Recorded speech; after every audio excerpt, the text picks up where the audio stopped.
اور جو آئندہ ہم کرنے والے ہیں اس کی توفیق بھی ہم سے سلب ہو سکتی ہے، تو ہم اپنی آوازوں کو بلند نہ کریں۔ اس کے تعلق سے علماء نے احکام نقل کیے ہیں کہ جس طرح یہ حکم نبی علیہ السلام کی مجلس میں تھا کہ آپ علیہ السلام کی مجلس میں آپ کی موجودگی میں آپ کی آواز سے بلند آواز کرنا جائز نہیں تھا، آپ کی وفات کے بعد چونکہ ہمارا عقیدہ یہ ہے اہل سنت والجماعت کا کہ آپ علیہ السلام کو حیات برزخی حاصل ہے، آپ اپنے روزے میں حیات ہیں، ہم سلام پیش کرتے ہیں، آپ علیہ السلام سلام سنتے ہیں اور سلام کا جواب بھی دیتے ہیں۔ اس لیے ہمارے علماء نے ایک کام بتایا ہم کو کہ جب کبھی روضہ رسول پر حاضر ہو تو صلاۃ و سلام پیش کرنے کے ساتھ ساتھ ایک مرتبہ کلمہ بھی پڑھو، لا الہ الا اللہ محمد رسول اللہ، یا رسول اللہ میں اب تک مومن تھا اور کلمہ پڑھتا تھا کائنات کے دوسرے حصے میں، آج تو آپ کے سامنے کلمہ پڑھ کے جا رہا ہوں، تو چاہتا ہوں کہ کل قیامت میں آپ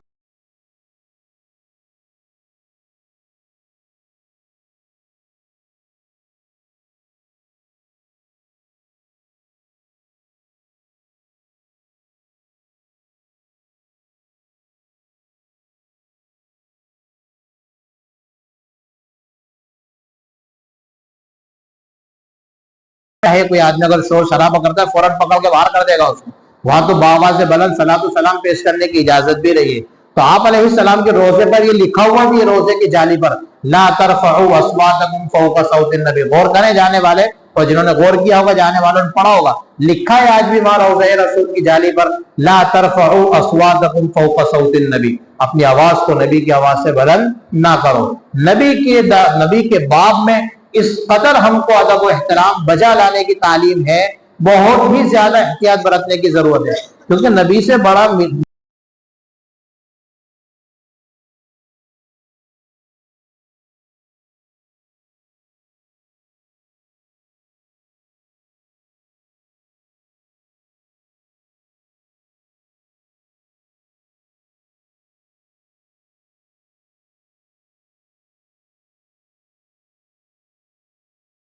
اسی طرح اگر کسی مجلس میں نبی کریم صلی اللہ علیہ وسلم کی احادیث پڑھ کر کے سنائی جا رہی ہیں، وہاں پر بھی ہماری ذمہ داری یہ ہے کہ نبی کی حدیث پڑھ کر سنانا یہ ایسا ہے گویا کہ نبی کا ہی خود بولنا، تو ہم اپنی آواز کو نبی کی حدیث کی آواز سے بلند نہ کریں۔ محدثین نے اس بات کا اہتمام کیا ہے کہ جب وہاں پر حدیث پڑھی جاتی ہے اتنی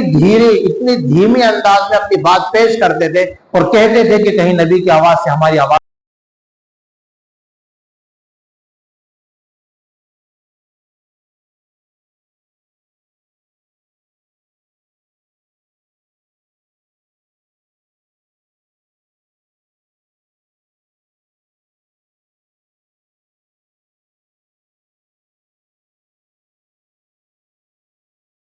اور اس کی دلیل حضرت ابو دردہ رضی اللہ تعالیٰ ایک دن حضرت ابو بکر کے ساتھ میں چلے جا رہے تھے، ابو دردہ کا پاؤں حضرت ابو بکر کے پاؤں سے آگے بڑھ گیا، آپ علیہ السلام نے فوراً روکا، کیا تم اپنا قدم اس آدمی سے آگے بڑھاتے ہو جس پر اس کائنات میں نبی کے بعد سب سے افضل آدمی پر اگر سورج شروع ہوتا ہے تو ابو بکر ہے؟ یہ آپ نے ہم کو سکھایا کہ بڑوں کا ادب بجا لانا ضروری ہے، تو کوئی بھی صاحب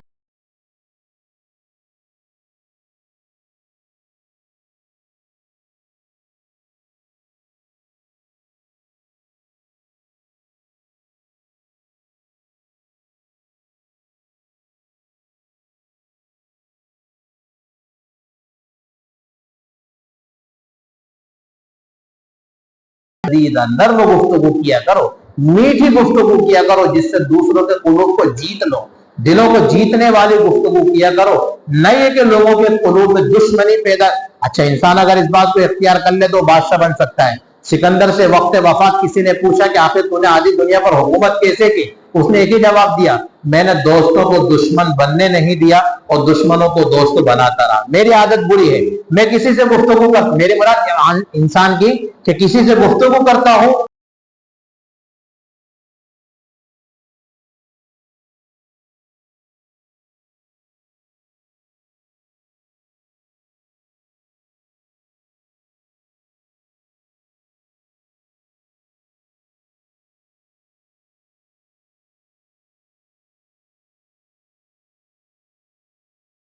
کہ صحابہ کی کہ جو لوگ اپنی آواز کو نبی علیہ السلام کے سامنے دبا لیتے ہیں اللہ نے ان کے قلوب کو چن لیا ہے، تقوی کے لیے ان کے قلوب کو چن لیا ہے۔ صحابہ کے قلوب اللہ تعالیٰ کی طرف سے منتخب کردہ تھے، اس کے بعد معمول ایسا ہو گیا حضرت ابو بکر کا اور حضرت عمر کا کہ حضرت ابو بکر کے باب میں آتا ہے کہ آپ علیہ السلام سے ایسی بات کرتے تھے جیسے کوئی سرگوشی کرتا ہے، اپنی زبان میں کہتے ہیں کانا پھوسی ہو رہی، دھیرے دھیرے باتیں، بس ایسے انداز سے ابو بکر نبی علیہ السلام سے بات کرتے تھے، اور عمر کی آواز میں تھوڑی سی قوت اور سختی تھی۔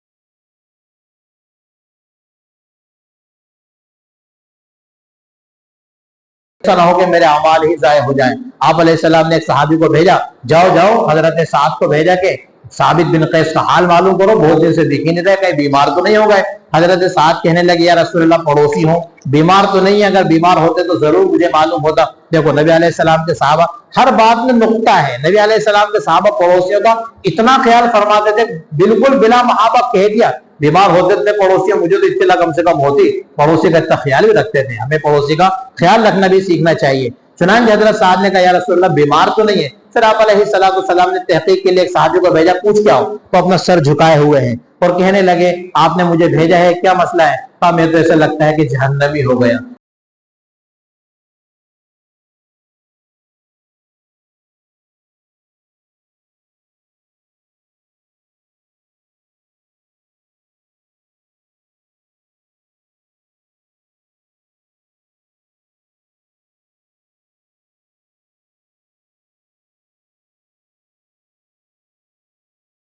اللہ تعالیٰ عمل کی توفیق عطا فرمائے۔ سبحان اللہ، سبحان اللہ،